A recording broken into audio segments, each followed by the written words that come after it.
கேள்வி எண் 1. பாய்ச்சல் எனும் சிறுகதை எந்த சிறுகதை தொகுப்பில் இடம்பெற்றுள்ளது? தக்கையின் மீது 4 கண்கள். கேள்வி எண் 2. பாய்ச்சல் கதையில் இடம்பெறும் கதாநாயகன் யார்? அனுமார். கேள்வி எண் 3. அனுமாரின் ஆட்டத்தைக் கண்டு மயங்கி அனுமாரைப் போல தானும் ஆடியவன் யார்? அழகு.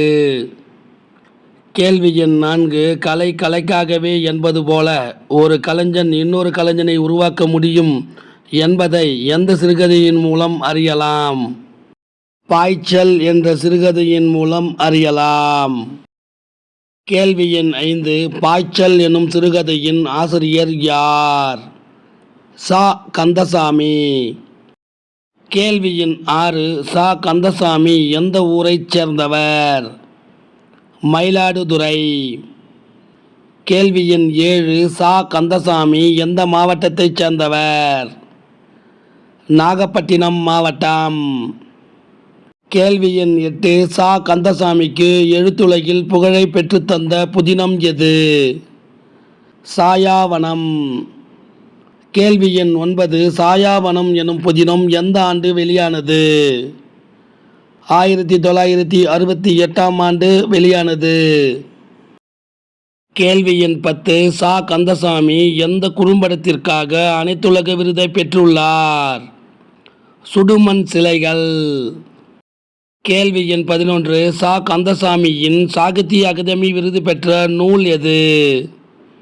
விசாரணை கமிஷன். கேள்வி எண் 12. விசாரணை கமிஷன் என்னும் புதினத்திற்கு எந்த ஆண்டு சாகித்ய அகாதமி விருது கிடைத்துள்ளது?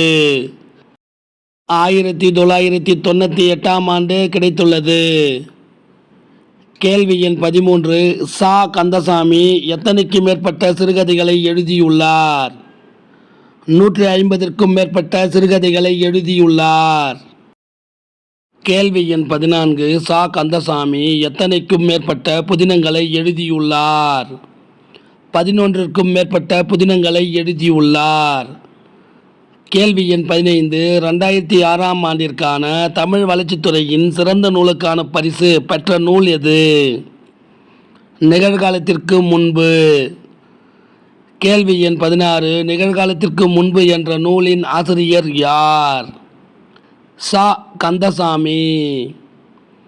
கேள்வி எண் 17. தொலைந்து போனவர்கள், சூரியவம்சம், சாந்தகுமாரி முதலிய புதினங்களை எழுதியவர் யார்? ச. கந்தசாமி. இந்த வினாவிடை உங்களுக்கு பிடிச்சிருந்தா சின்னதாக ஒரு லைக் பண்ண மறக்காதீங்க. தேங்க்யூ.